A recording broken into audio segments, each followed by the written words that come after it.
بسم اللہ الرحمن الرحیم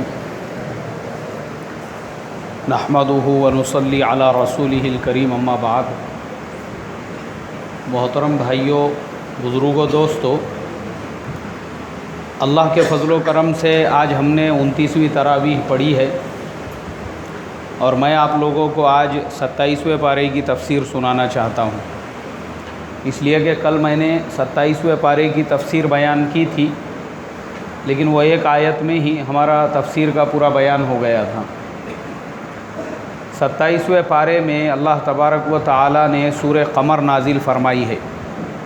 اقتربت الساعۃ وانشق القمر، یہ جو صورت ہے میرے محترم بزرگوں، اس کے شان نزول کے بارے میں علامہ ابن کثیر رحمۃ اللہ علیہ نے لکھا ہے کہ اللہ کے پیارے نبی صلی اللہ علیہ وسلم کو جب اللہ نے نبوت عطا فرمائی تو مشرکین مکہ جو تھے وہ حضور پاک صلی اللہ علیہ وسلم سے الگ الگ طرح کے سوالات کرتے تھے۔ ابھی جیسے میں نے 15ویں پارے کی تفسیر میں بتایا تھا، جو لوگ میری تفسیر روزانہ سنتے ہیں ان کو پتہ ہوگا کہ جب اللہ کے پیارے نبی صلی اللہ علیہ وسلم کو اللہ نے نبوت عطا فرمائی تو مشرکین سوال کرتے تھے کہ اصحاب کہف کون ہیں، اور سکندر ذی القرنین کون تھے، اور روح کیا ہے، اور قیامت کب آنے والی ہے۔ اس طرح کے سب سوالات ہوتے تھے۔ انہی سوالات میں سے یعنی حضور کو پریشان کرنا، دیکھنا، جانچنا یہ اللہ کے نبی ہے یا نہیں ہے، اور اللہ کے نبی نے ان کے تمام سوالات کے جوابات دے دیے، تو یہ ان کا ایک مشغلہ بنا ہوا تھا۔ اسی طریقے سے مینا کے میدان میں اللہ کے پیارے نبی صلی اللہ علیہ وسلم جہاں پہ 14ویں رات تھی اور چاند جو ہے 14ویں کا جو چاند ہوتا ہے وہ آسمان کے اوپر چمک رہا تھا، حضرت عبداللہ ابن مسعود رضی اللہ تعالی عنہ جن کی آنکھوں کے سامنے یہ واقعہ پیش آیا، وہ خود یہ روایت کرتے ہیں اور ان کے علاوہ کئی صحابہ اس واقعے کے شاہد ہے، راوی ہے۔ وہ فرماتے ہیں کہ اللہ کے پیارے نبی صلی اللہ علیہ وسلم مینا کے میدان میں تھے، 14ویں کی رات تھی، آسمان پورا کھلا ہوا تھا اور چاند جو ہے وہ پوری طرح سے چمک رہا تھا۔ ابو سفیان نے اللہ کے پیارے نبی صلی اللہ علیہ وسلم سے کہا کہ اے محمد صلی اللہ علیہ وسلم، تم اگر اللہ کے سچے پکے نبی ہو تو یہ جو چاند نظر آ رہا ہے اس کے تم نے 2 ٹکڑے کرنا، ہم تمہاری نبوت کا اقرار کر لیں گے۔ اللہ کے پیارے نبی صلی اللہ علیہ وسلم نے اللہ سے دعا کی، اور جب اللہ کی طرف سے حکم آ گیا تو نبی اکرم صلی اللہ علیہ وسلم نے چاند کی طرف اپنے شہادت کی انگلی سے اشارہ کیا تو وہ آدھا چاند مشرق کی جانب اور آدھا مغرب کی جانب ہو گیا۔ دنیا میں یہ نظارہ صرف جو لوگ وہاں پہ موجود تھے انہوں نے ہی نہیں دیکھا، بلکہ ہندوستان کے اندر کیرلا میں ایک راجہ رہتا تھا، اس کا نام راجہ داہر یا ایسا کچھ نام ہے، مجھے نام برابر سے یاد نہیں آ رہا ہے۔ تو وہ جو راجہ تھا، اس راجہ نے انڈیا میں کیرلا میں وہ اپنے محل کی چھت پر تھا 14ویں کی رات میں، تو اس نے دیکھا کہ یہ چاند کے 2 ٹکڑے کیسے کیا ہوئے، اس کی تحقیق کی جائے۔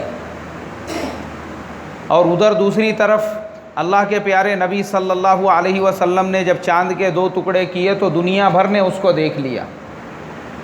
اسی لیے شاعر نے کہا ہے کہ انگلی سے اشارہ، شاعر یعنی ہمارے پیر حضرت قاری صدیق احمد صاحب باندھوی رحمۃ اللہ علیہ کی یہ نعت شریف ہے، ذکر خدا میں ہر دم رہنا سب کے بس کی بات نہیں، تو اسی کے اندر ایک یہ شعر ہے کہ انگلی سے اشارہ چاند کی جانب سارے ہی انسان کرتے ہیں، انگلی سے چاند کے ٹکڑے کرنا سب کے بس کی بات نہیں۔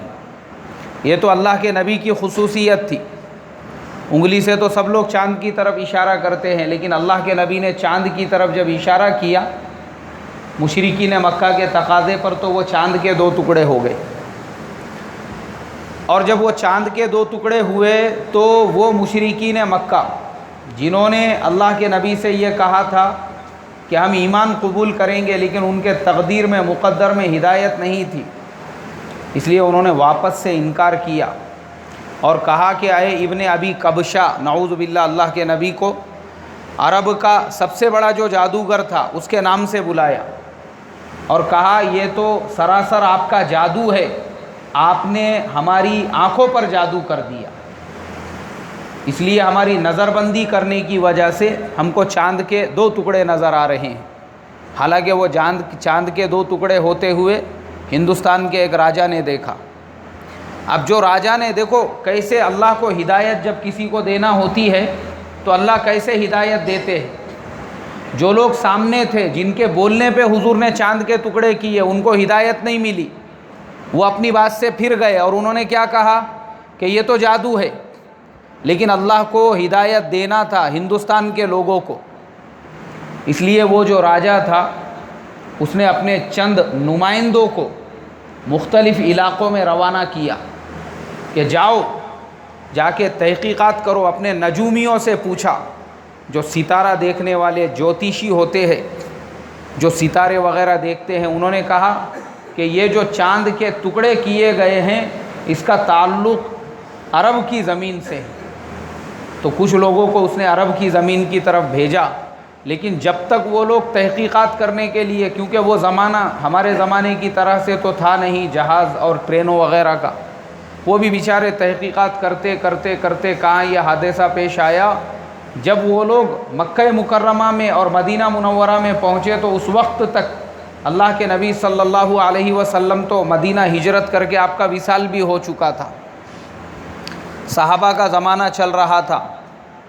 انہوں نے درخواست کی کہ دیکھو ہمارے راجا نے اس بات کی ریکویسٹ کی ہے کہ تمہارے جس پیغمبر نے، جس پروفٹ نے اپنے انگلی کے اشارے سے یہ چاند کے ٹکڑے کیے ہیں، ہم تو چاہتے تھے کہ ان کو ہمارے یہاں پر لے کر جائے، انویٹیشن دے، دعوت دے، لیکن وہ تو اب دنیا میں رہ نہیں، تو تم ان کے ماننے والے ہو، اس لیے تم لوگوں سے ہم درخواست کرتے ہیں کہ تم ہی ہمارے ساتھ میں چلو تاکہ ہمارے راجا کو بتا سکو۔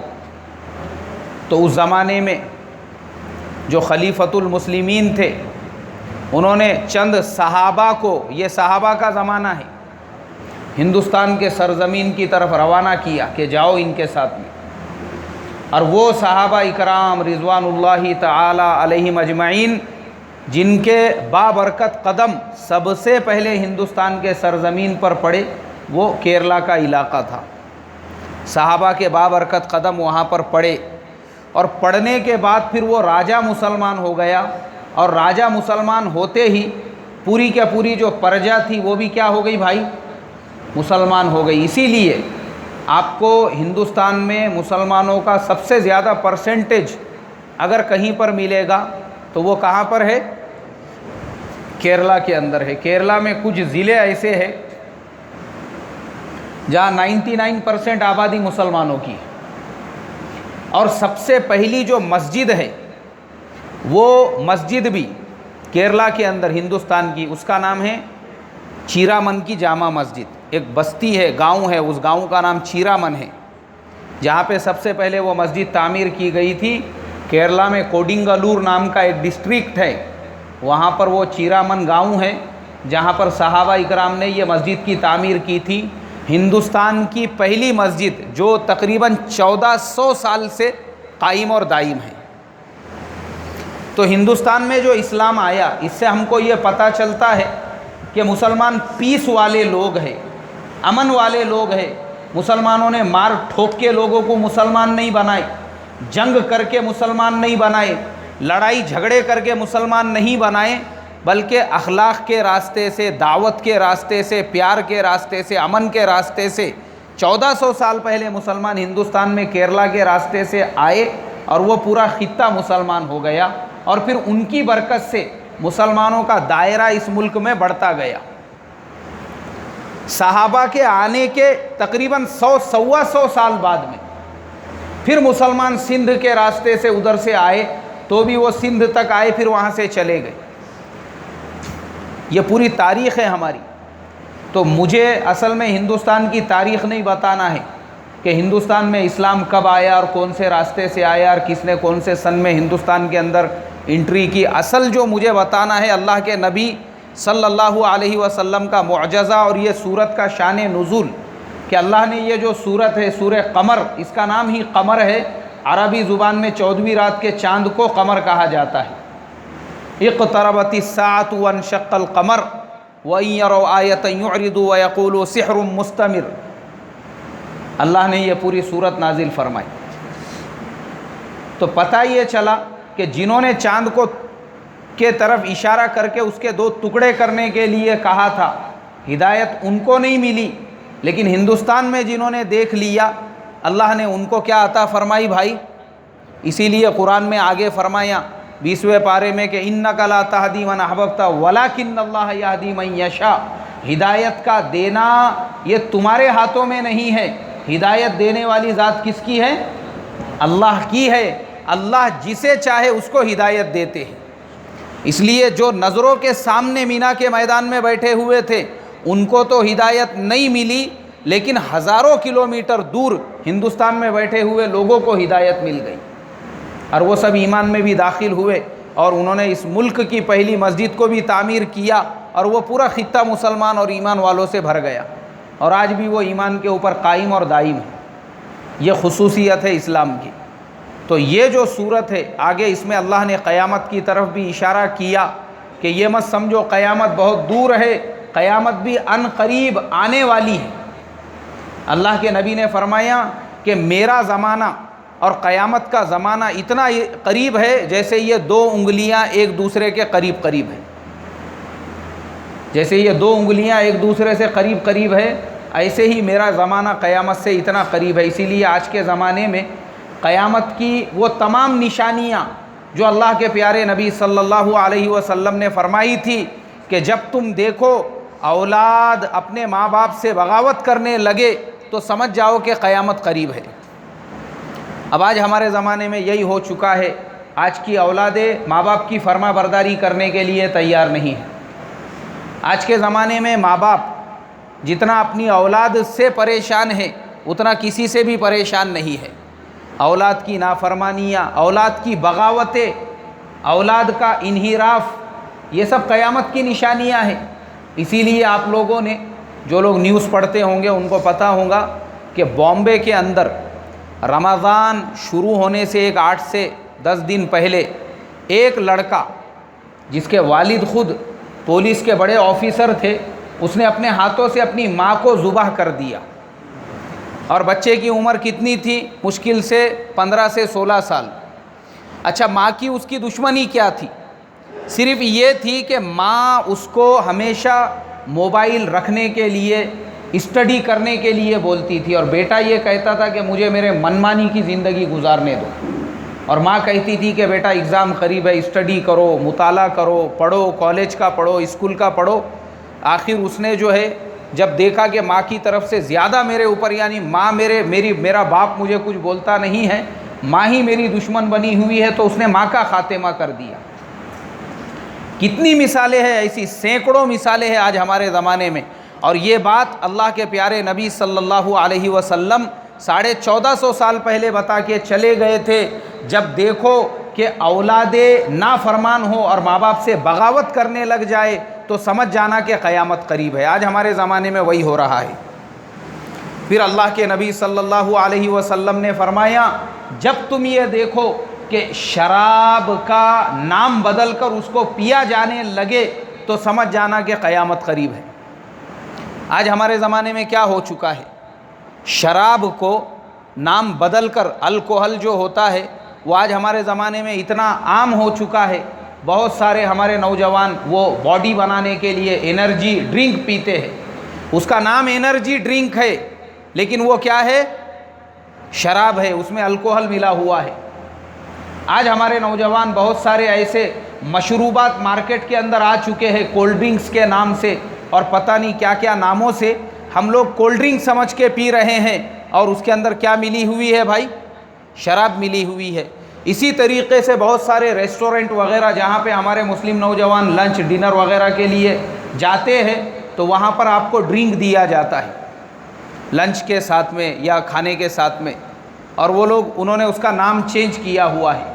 جیسے جو لوگ شراب پینے والے رہے ان کے لیے تو علل اعلان وہ چیز دی جاتی ہے، لیکن اور بھی بہت سارے نام آج کل چینج ہو چکے ہیں، مجھے وہ سب نام آتے نہیں ہیں، جیسے موکٹیل ہے، موہیتے ہے، کیا ہے پتہ نہیں کیا کیا ہے۔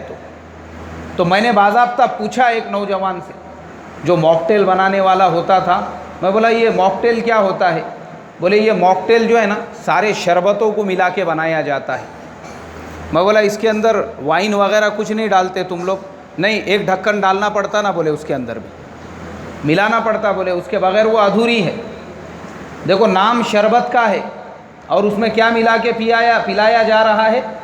شراب ملا کے۔ میں اس لیے بتا رہا ہوں، ہمارے بہت سارے نوجوان ہیں جو آئی ٹی انڈسٹریز میں جاب کرتے ہیں، کارپوریٹ انڈسٹریز میں جاب کرتے ہیں، کال سینٹرز بی پی او وغیرہ میں جاب کرتے ہیں، وہاں پہ ہر 15 دن کو مہینے کو ایک مرتبہ پارٹی ہوتی ہے، کسی کا برتھ ڈے ہے تو لنچ کی ڈنر کی پارٹی ہوتی ہے، کسی کا انکریمنٹ ہو گیا تو پارٹی ہوتی ہے، کچھ نہ کچھ ایسے موقع آتے رہتے ہیں جس کی وجہ سے کھانے پینے کا موقع آتا ہے۔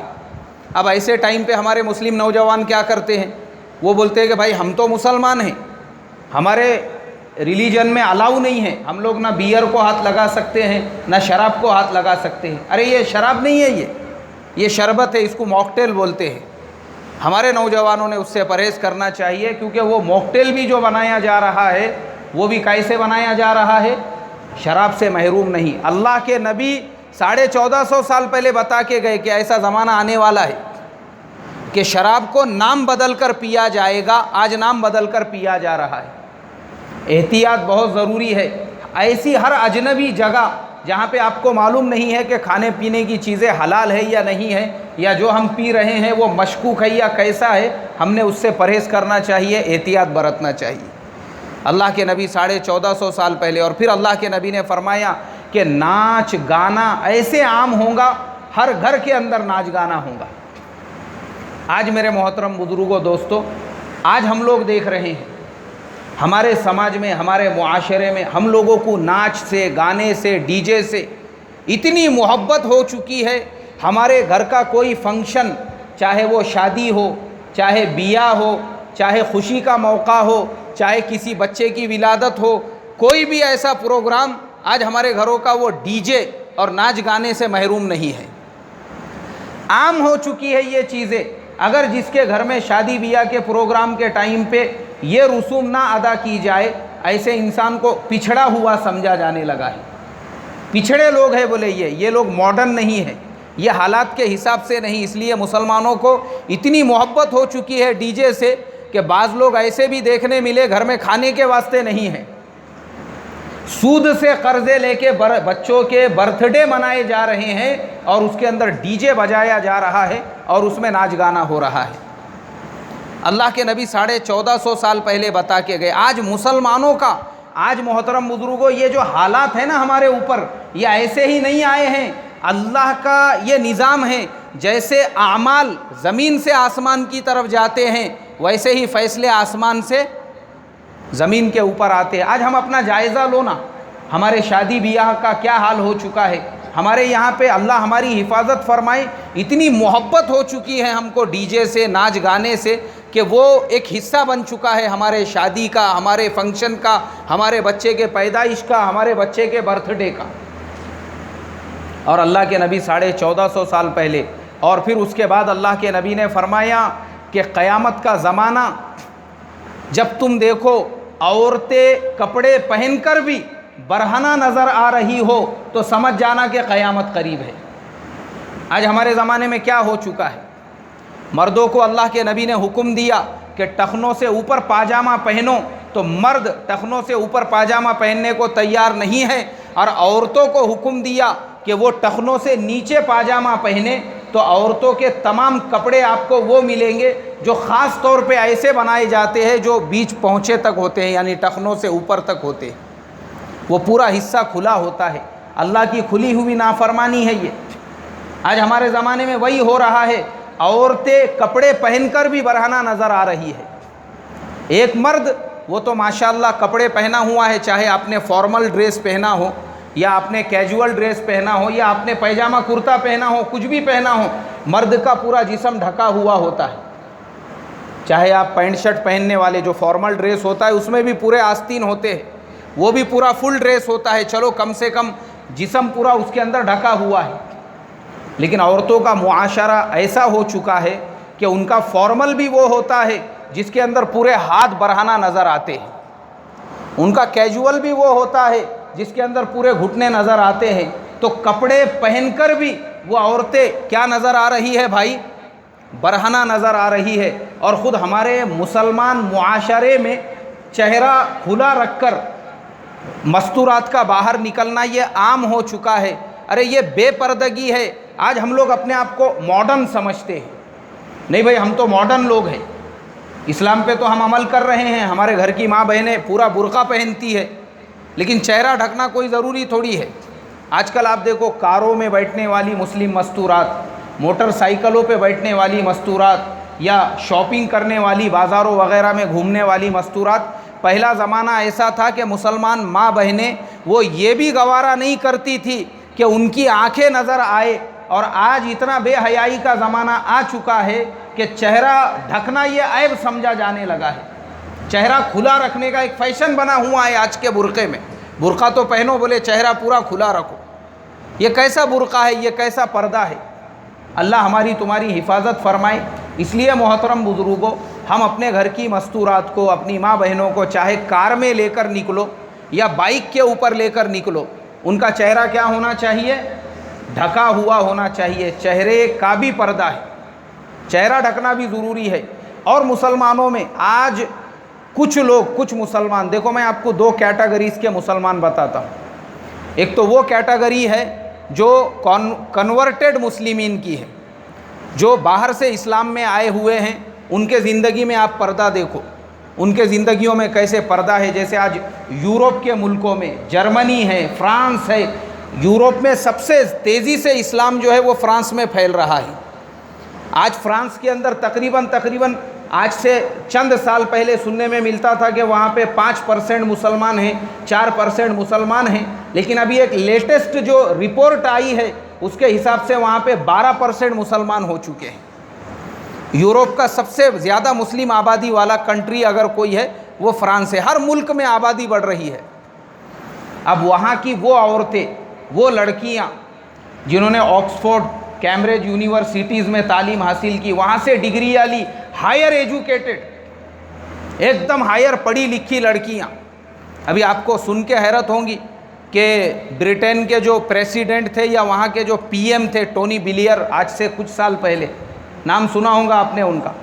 ان کی سالی وہ BBC لندن کے اندر جاب کرتی تھی، تو شاید اس کو افغانستان میں یا کہیں پہ رپورٹنگ کے لیے جانے کا موقع ملا. تو اس نے دیکھا وہاں پہ کہ مسلمان عورتیں کیسے اپنے آپ کو چھپاتی ہے، کیسے اپنے چہرے کو ڈھکتی ہے. تو اس نے وہاں پہ مسلمان عورتوں سے وہ پردے وغیرہ کو لے کر پہنا کہ بھئی یہ پہننے کے بعد میں کیسا فیلنگ آتی ہے. تو اس کو اپنے اندر ایک عجیب سی ایک یعنی چینجز فیل ہوا، محسوس ہوا کہ یہ برقع یہ تو عورت کو سیکیورٹی دیتا ہے. اس لیے کہ جو عورت برہنہ ہوتی ہے، بغیر برقعے کے، بغیر پردے کے، مرد وحشی بھیڑیوں کے جیسا اس کو دیکھتے رہتے ہیں. مردوں کی گندی نظریں اس کے اوپر پڑتی ہے. لیکن وہی عورت اگر پردے میں آئے، برقعے میں آئے، کوئی اس کو نظر اٹھا کے بھی نہیں دیکھتا.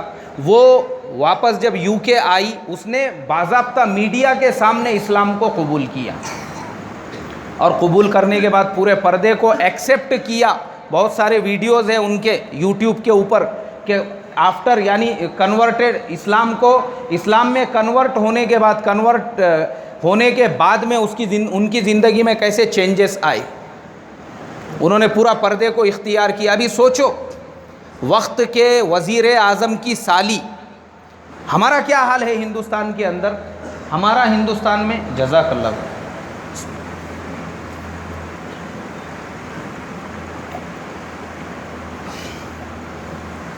ہمارا ہندوستان میں یہ حال ہے کہ اگر ہمارے یہاں پہ کوئی لڑکی وہ گریجویشن کی ڈگری لے لے یا وہ DED یا BEd کر لے، اس کے پیر زمین کے اوپر نہیں ٹکتے ہیں. پھر اس کو لگتا ہے کہ میں کائے کو پردہ کروں، میں نے تو بہت بڑی ڈگری لے لی. اب آپ دیکھو اس کے کمپیریزن میں BBC لندن کے اندر وہ چیف انچارج تھی اور وہ بھی وقت کے پرائم منسٹر کی سالی. دنیا کی تو کوئی کمی کا سوال ہی نہیں پیدا ہوتا، کیونکہ وہاں پہ ایسا ہے، یورپین ملکوں میں پیسے اور یہ چیزوں کی کوئی قیمت نہیں ہے. وہاں پہ اللہ تعالیٰ نے آلریڈی ان کو اتنا دیا ہوا ہے کہ وہاں پہ اگر آپ جاب نہیں کرتے ہیں اور آپ نے گورنمنٹ آفس میں اپنا رجسٹریشن کرایا کہ بھائی میں تو گریجویٹ ہوں، میرے پاس کوئی جاب نہیں ہے، میں جاب لیس ہوں، تو وہ وہاں کے جاب لیس کو گھر بیٹھے اتنا بھتہ دیتے ہیں، ہماری انڈین گورنمنٹ ضلع کے کلیکٹر کو سیلری بھی نہیں دیتی ہوں گی، اتنا وہاں پہ بھتہ ملتا ہے. اور اگر وہ اس کے اندر مینٹین کرے کہ بھائی مجھے جو ہے نا، وہ مینشن کرے اس کے اندر کہ بھائی مجھے گھر بھی میرا بھاڑے کا ہے، کرائے کا ہے، تو وہ کرایہ بھی دیں گے آپ کو. یہ تمام چیزیں، وہ تمام چیزوں کی وہاں پہ فیسلٹیز ہونے کے بعد میں یہ سب، یعنی دنیا کی کوئی کمی نہیں ہے وہاں پہ. وہاں پہ اگر کسی کے گھر میں فریج خراب ہو گیا، ہم لوگ بولتے چلو اس کو OLX پہ بیچیں گے، بولے وہاں پہ اس کو اٹھاتے اور کچرے کے پاس میں لا کے رکھ دیتے. اچھی گھر کی جو چیزیں ہیں وہ نہیں اگر یوز میں آ رہی ہے یا چینج کرنا ہے یا پرانا ورژن ہے یا پرانا ماڈل ہے، اس کو اٹھاؤ ڈسٹ بین میں لا کے ڈال دو.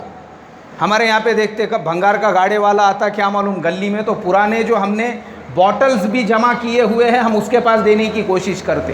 تو وہاں پہ یہ لائن سے تو کوئی سوال ہی نہیں پیدا ہوتا، کیونکہ اللہ نے وہ لوگوں کو اتنی خوشحالی دی ہے.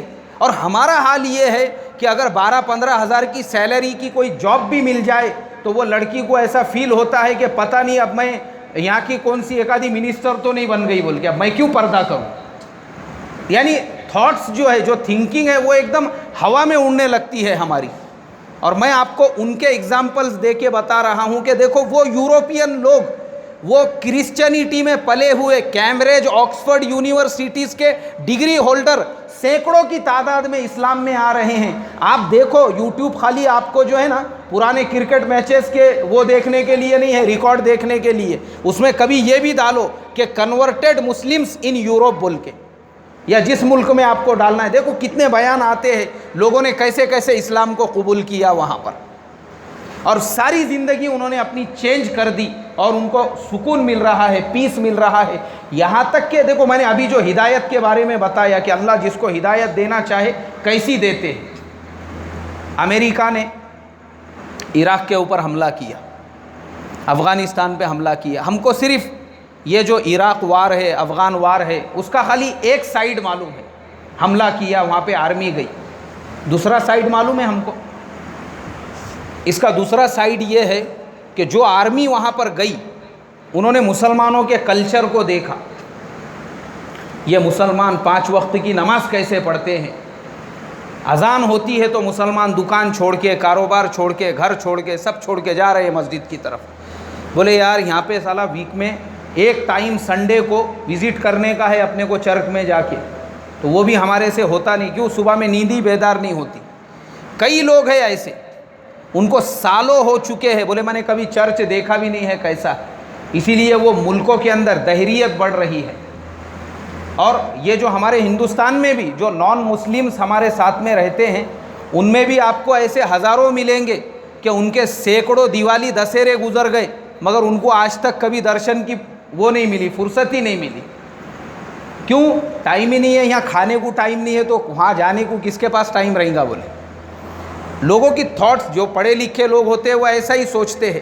تو یہ جو آرمی وہاں پہ گئی تھی انہوں نے وہی کیا تھا. انہوں نے بولے ہم لوگ اپنے ملکوں میں ہم 8-8 دن تک چرچ میں نہیں جاتے، لیکن یہاں یہ مسلمانوں میں ایسی کیا اسپرٹ ہے مسجد کے اندر، مسجد میں ایسا کیا اٹریکشن ہے، مسجد کے اندر ایسا کیا ہے کیا یہ کہ یہ مسلمان صبح 4:30 بجے بھی اگر اذان ہو رہی ہے تو فجر کی نماز کے لیے کہاں جا رہے ہیں؟ مسجد کے اندر. ابھی نماز پڑھے بھی نہیں، دکان کھولے بھی نہیں، ابھی بیٹھے بھی نہیں کہ ظہر کی اذان ہو رہی ہے تو پھر واپس سے کہاں جا رہے ہیں؟ مسجد کی طرف. ابھی وہ ظہر کی نماز بھی نہیں ہوئی، لنچ کر کے برابر سے فارغ بھی نہیں ہوئے، پھر ایک اور اذان ہو گئی، پھر مسجد کی طرف. انہوں نے بولے یہ کیا کرتے کیا ہے مسجد کے اندر جا کے. تو یہ جتنی آرمیاں وہاں پر گئی تھی یہ لوگ مسجدوں میں جا کر وہاں پہ دیکھنے لگے کہ مسجدوں میں ہوتا کیا ہے.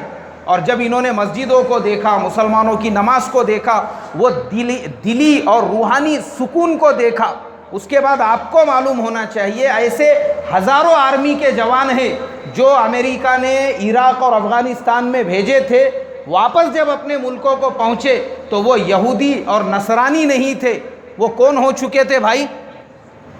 مسلمان ہو چکے تھے۔ اسی لیے وہ شعر ہے خدا کی دین کا، موسیٰ سے پوچھئے احوال کہ آگ لینے کو جائے پیمبری مل جائے۔ موسیٰ علیہ السلام پہاڑ پہ آگ لینے گئے تھے اور اللہ نے ان کو وہاں پہ کیا دے دی؟ نبوت عطا فرما دی۔ ایسے ہی یہ لوگ عراق اور افغانستان میں مسلمانوں کو کیپچر کرنے گئے تھے، اللہ تعالیٰ نے ان کے ہی دلوں کو کیا کر دیا؟ اسلام سے کیپچر کر دیا، وہ مسلمان ہو کے آئے۔ اور یہ میں نہیں بول رہا ہوں، میں نے باضابطہ نیشنل جیوگرافک چینل کے اوپر 1 گھنٹے کی ایک آرمی جوان کی پوری رپورٹنگ دیکھا، مجھے وہ پروگرام کا نام یاد نہیں آ رہا ہے، اس کے اندر وہ آرمی نوجوان جو ہے وہ اپنا انٹرویو دینے لگا، بولے میں موت کے منہ سے کیسے واپس آیا۔ اس میں اس نے بتایا میں زخمی ہو گیا، مسلمانوں نے مجھے اپنے گاؤں میں لے کر گئے۔ اب دیکھو جو مسلمان امریکن آرمی کو دیکھتے ہی وہاں پہ جو ہے ان کے دشمن ہوتے تھے، انہوں نے اس کی حفاظت کیے، اس کو اچھا کیے، اور پھر اس کے بعد میں جو ہے اس نے ان کی نمازیں دیکھا، روزہ دیکھا، یہ دیکھا، پھر مسلمانوں کے ساتھ یہ بھی بولے میں بھی کھڑے رہ کے نماز پڑھنے لگا۔ مسلمان بعد میں ہوا، نماز پہلے ہی شروع کر دیا، بولے میں نے بھی نماز پڑھنے لگا۔ اور پھر آخری جو اس کے سینٹنس تھے کہ آج میں تمہارے سامنے جو زندہ ہوں یہ اللہ کی مہربانی اور نماز کی برکت سے، اور بولے میں خدا کا کروڑ درجے شکر ادا کرتا ہوں، I am blessing about this because God given me Islam and بہت ساری باتیں اس نے بتائی۔ اور اس کے بعد میں کہا کہ میرے پاس قرآن ہے، مجھے اس کا بہت بڑا فخر ہے کہ میں روزانہ قرآن پڑھتا ہوں۔ یہ وہ بول رہا ہے جس کی پیدائش کس کے گھر میں ہوئی بھائی؟ جس کی ماں نے انگلی پکڑ کے جس کو چرچ لے کر گئی ہر ہفتے پابندی سے۔ جوان ہونے کے بعد جب اس کو اسلام کا اللہ نے سایہ دیا، قرآن اور نماز اس کو ملی، اس کی آنکھوں میں آنسو اور شکر اللہ کا کہ اگر میں ویسے ہی دنیا سے چلے جاتا تھا تو پھر میرے ہاتھ میں کیا رہتا تھا، آج میرے پاس قرآن ہے، نماز ہے، دین ہے۔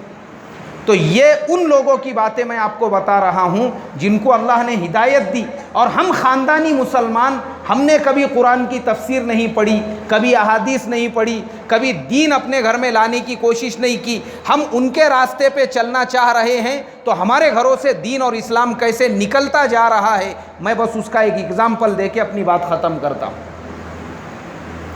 ہمارے ایک دوست ہے، ان کے ایک بھائی IT کمپنی میں جاب کرتے ہیں، وہاں پر ان کی کسی لڑکی سے جان پہچان ہوئی اور انہوں نے بولے چلو یہ لوگ بھی مسلمان ہیں، پھر انہوں نے بات آگے بڑھائی نکاح کے تعلق سے اور ان کے گھر پہ رشتے کی بات کی۔ لڑکی والوں نے کہا اچھی بات ہے، دونوں کا کوالیفیکیشن بھی ایک ہے، جاب بھی ایک ہی جگہ کرتے ہیں، کوئی پرابلم ہے ہی نہیں، ہماری طرف سے تو بالکل گرین سگنل ہے۔ لڑکے والے بھی خوش ہو گئے۔ اب لڑکے والے لڑکی والے یہ طے ہوا ایک دوسرے کے گھر پہ آئیں گے اور ایک دوسرے کا گھر وغیرہ دیکھیں گے۔ لڑکی والوں نے بولے اچھی بات ہے، تو ایک کام کرو آپ لوگ ہمارے گھر پہ آ جانا۔ لڑکے والوں نے بولے ٹھیک ہے۔ اب لڑکے والے جو تھے ان کے گھر کی تمام مستورات وغیرہ ان کے گھر پہ پہنچی۔ پہنچنے کے بعد میں پھر لڑکی والوں کو انہوں نے اپنے گھر پہ بلائی، لڑکی والے ان کے گھر پہ آئے۔ آنے کے بعد میں پھر وہ بات تھوڑے دنوں کے لیے فریز ہو گئی، دونوں کی طرف سے کوئی بات چیت ہی نہیں ہوئی۔ پھر لڑکے والوں نے ان کو فون کر کے پوچھے، بولے بھائی کیا بات ہے، آپ لوگوں کا کوئی جواب آیا نہیں۔ لڑکی والوں نے بولے بھائی وہ رشتہ ہم کو منظور نہیں ہے بولے آپ کا۔ لڑکے والوں نے بولے بھائی کیا بات ہے؟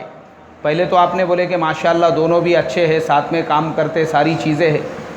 لڑکی والوں نے بولے کیسا ہے؟ دونوں ساتھ میں کام کرتے، دونوں نے ایک دوسرے کو وہیں دیکھے، دونوں نے ایک دوسرے کا کلچر نہیں دیکھے تھے بولے۔ ابھی جب ہم نے آپ کا کلچر دیکھے تو پتہ یہ چلا کہ آپ لوگ ایک دم پرانے خیالات کے لوگ ہیں۔ آپ کے گھر کی جتنی مستورات آئی تھی سب نے برقعے پہنے ہوئی تھی۔ آپ کے گھر کو بھی ہم لوگ جب آئے تو ہم نے دیکھے تمہارے گھر میں جگہ جگہ پہ مصلے لٹک رہے ہیں، تسبیح لٹک رہی ہے، محراب میں قرآن پاک وغیرہ رکھا ہوا ہے، اور تمہارے یہاں نماز کا اہتمام، اور ساری عورتیں دوپٹہ گھر کے اندر بھی ہے تو پورے چہرے کو دوپٹہ لپٹی ہوئی ہے۔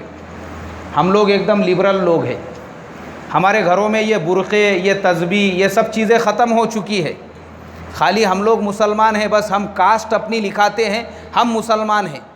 اس کے علاوہ ہماری بچی اگر تمہارے گھر میں نکاح کر کے جائیں گی پھر تم ہمارے بچی کو بھی بولیں گے پردہ کر برقع کر، اس لیے کہ ہم نے تو ہمارے بچی کو بچپن سے جینس اور ٹی شرٹ پہننا سکھایا ہے، برقع تو پتہ بھی نہیں ہے اس کو، وہ سب ہمارے گھروں سے ختم ہو چکا ہے۔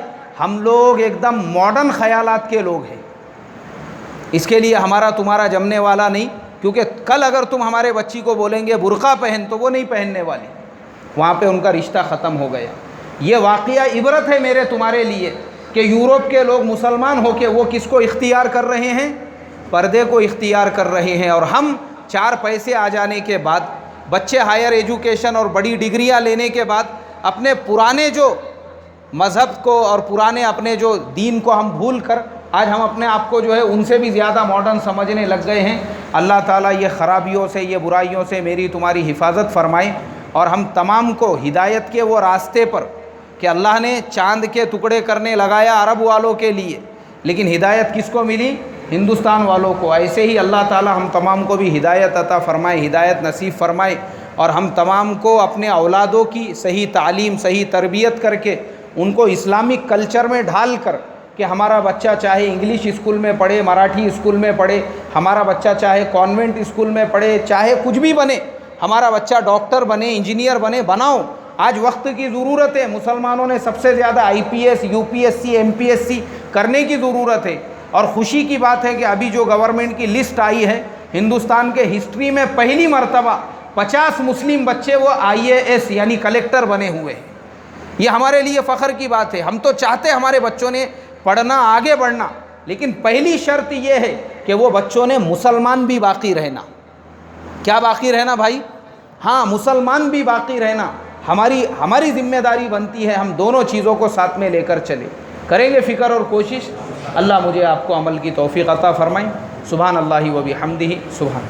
اچھا، دعا کرنا ہے۔ بسم اللہ الرحمن الرحیم، اللہم صلی علی سیدنا و حبیبنا و شفیعنا و مولانا محمد و بارک وسلم۔ ربنا آتنا فی الدنیا حسنہ و فی الآخرۃ حسنۃ وقنا عذاب النار۔ اے اللہ ہمارے گناہوں کو معاف فرما، خطاؤں کو درگزر فرما، عافیت کا معاملہ فرما۔ اے اللہ ہمارے پورے رمضان کے مہینے کے تمام عبادات کو بے انتہا قبول فرما، ہمارے روزوں کو قبول فرما، ہماری تراویحوں کو قبول فرما۔ اے اللہ ہمارے قرآن پاک کی تلاوتوں کو قبول فرما۔ اے اللہ تو نے یہ مبارک مہینہ ہم کو عطا فرمایا تھا، ہم نے اس کی قدردانی نہیں کی، اے اللہ ہم کو اس کی قدردانی کرنے کی توفیق عطا فرما۔ اے اللہ اس مہینے کی قدردانی کی توفیق عطا فرما، اور اے اللہ جتنی ہمارے سے لغزش خطائیں ہوئی ہے، اے اللہ اپنے فضل و کرم سے معاف کرنے کے فیصلے فرما۔ اے اللہ اس بستی پر خصوصی رحمت نازل فرما۔ اے اللہ اس بستی سے دین کے داعی، دین کے شیدائی پیدا فرما۔ اے اللہ اس بستی کے نوجوانوں میں جیسے تیرے دین کا جذبہ ہے، طاق راتوں میں جاگنے کا جذبہ ہے، اے اللہ یہ جذبہ شہر کے تمام مساجد کے اور پوری امت مسلمہ کے نوجوانوں میں پیدا فرما۔ اے اللہ جو پریشان حال ہے ان کی پریشانیوں کو دور فرما، جو قرضوں میں گھرے ہیں ان کو قرضوں سے نجات عطا فرما، جو بے روزگار ہے ان نوجوانوں کو روزگار عطا فرما۔ اے اللہ جو بے اولادیں ہیں ان کو نیک صالح اولاد عطا فرما، جو اپنی بہن بیٹیوں کے نکاح کے لیے پریشان ہیں، اے اللہ ان کے بہن بیٹیوں کے نکاح کے انتظامات فرما، جو ناجائز مقدموں میں پھنسے ہیں ان کو مقدموں سے خلاصی عطا فرما۔ اے اللہ بہت سارے بھائیوں نے دعا کے لیے کہا ہے، لکھا ہے، اے اللہ ان تمام کی دعاؤں کو بے انتہا قبول فرما، اور اے اللہ ہماری دعاؤں کو بھی اپنے فضل و کرم سے قبول فرما۔ صلی اللہ تعالی علی خیر خلقہ محمد وعلی آلہ واصحابہ اجمعین برحمتک۔